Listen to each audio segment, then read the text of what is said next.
The Patriots claimed the Lombardi Trophy after defeating the Seahawks in Super Bowl 49, but they don't have the top spot in our offseason hierarchy. Take a look. The Seahawks are number 1 on ESPN.com's post-draft NFL power rankings, followed by the defending champions. At number 2, Packers, Broncos, Colts round out the top 5. Stephen A., take a look at this list. Your thoughts? Are you okay with Seattle being ranked higher than the Patriots?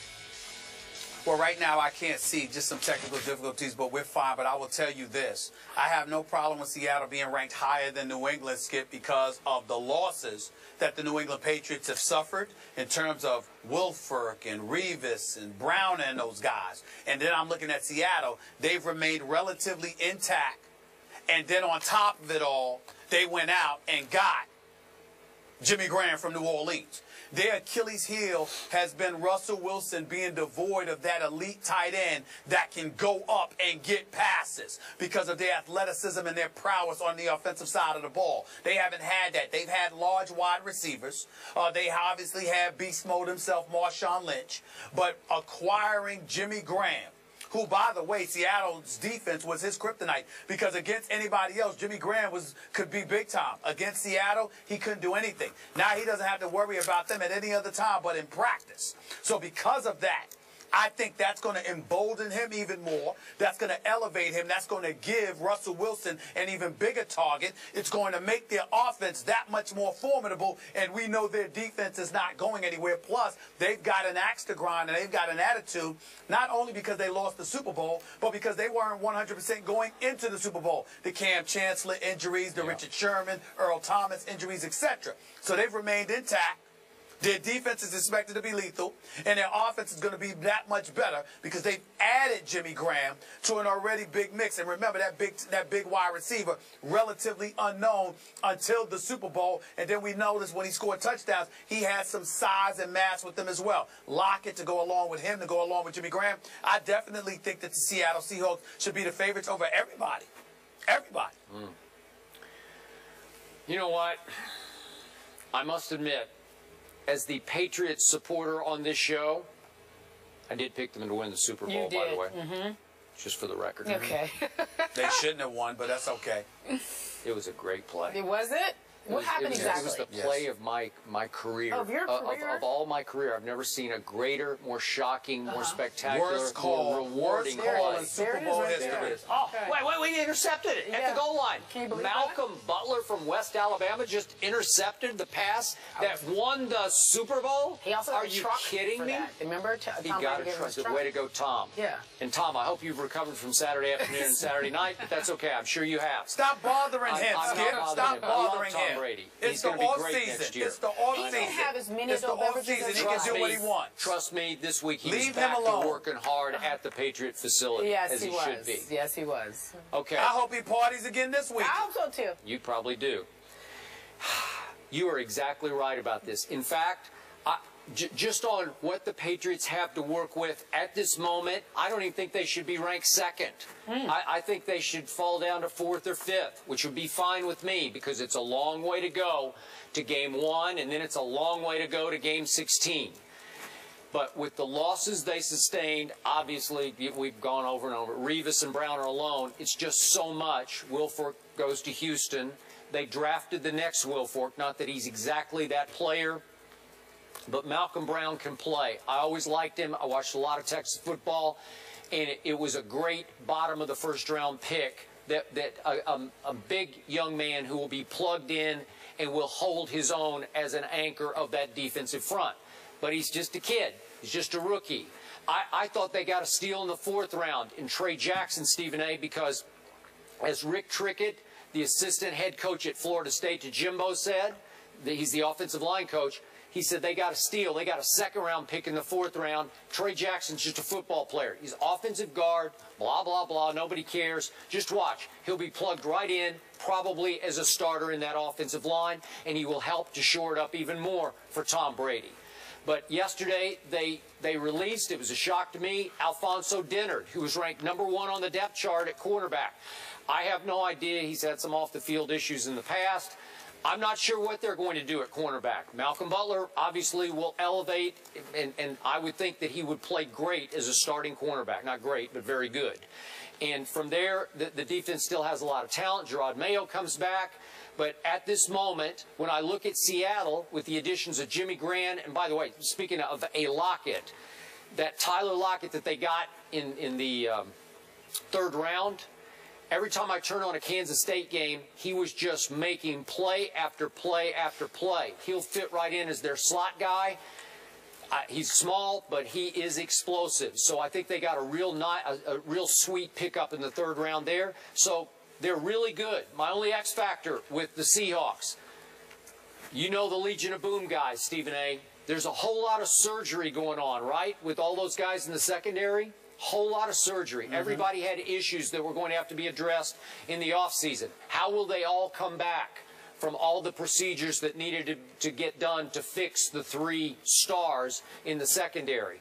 They added Byron Maxwell, obviously, is out, but Kerry Williams is in. So, again, will Kerry Williams fit in there and be pretty good? I don't know, but they're still really good.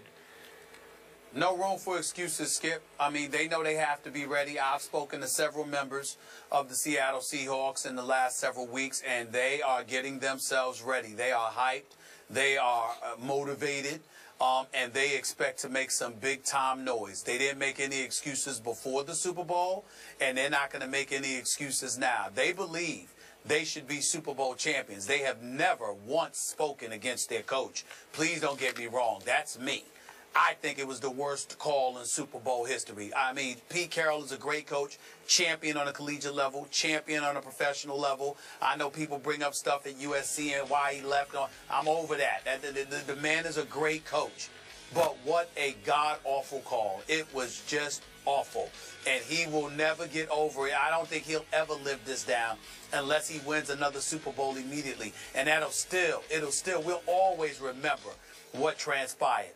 But these guys don't think about that. Their mindset is so much adversity they experienced and they endured and went through to get to that point in and of itself. They deem themselves a success story, and they are hell-bent on coming back next year and making amends for what transpired this past season. Seattle is the team to look out for. They're going to make some noise, and they're automatically and instantly my favorite to take it all. They will win their division. They will win the NFC West. They will win the Super Bowl. If I had to bet my money today, that's exactly where it would go. Okay, that's fair in early May to make that pick. But I am not counting out and certainly not writing off Tom Brady. I'll still take Tom Brady over Russell Wilson. In the end, I'll take him. And he ain't going anyplace. He's going to be back. Well, I know he's getting some age on him. I think he's going to have another great year. Forget about Tom Brady's greatness. In all fairness to him, he is a bad man. He has been elite. He's a future Hall of Famer. And even when they weren't winning Super Bowls, it wasn't his fault because he was phenomenal. It's not about that. Keep in mind that there was a 10-year absence for the New England Patriots from a Super Bowl title, primarily because they didn't have that defense. It's not an accident that once they had Browner and Revis back there was when they won the chip. Even though they had gone to 2 Super Bowls and lost, luckily, according to you, to the New York Giants, or unluckily in the case of the New England Patriots, the fact is they didn't win a Super Bowl in 10 years with Tom Brady being great. I think Tom Brady's going to be great this year, but I don't think their defense is going to be. As a result, it's going to put more of the onus on him. Most nights he's going to get it done.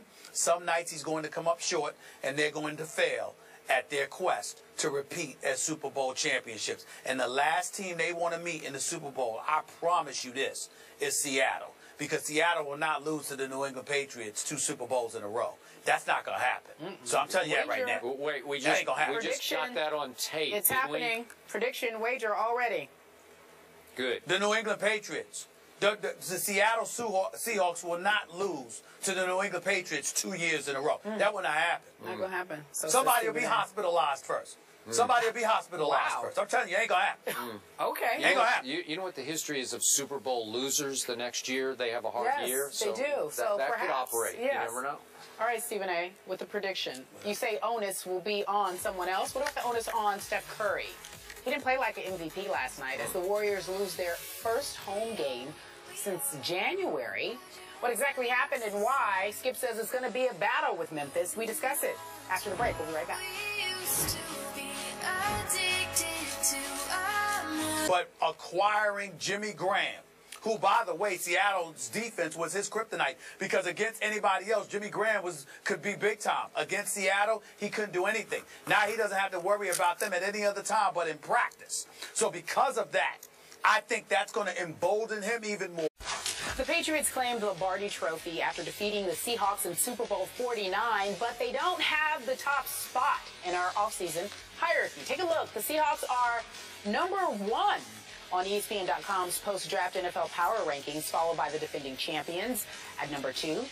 Their Achilles heel has been Russell Wilson being devoid of that elite tight end that can go up and get passes because of their athleticism and their prowess on the offensive side of the ball. They haven't had that. They've had large wide receivers.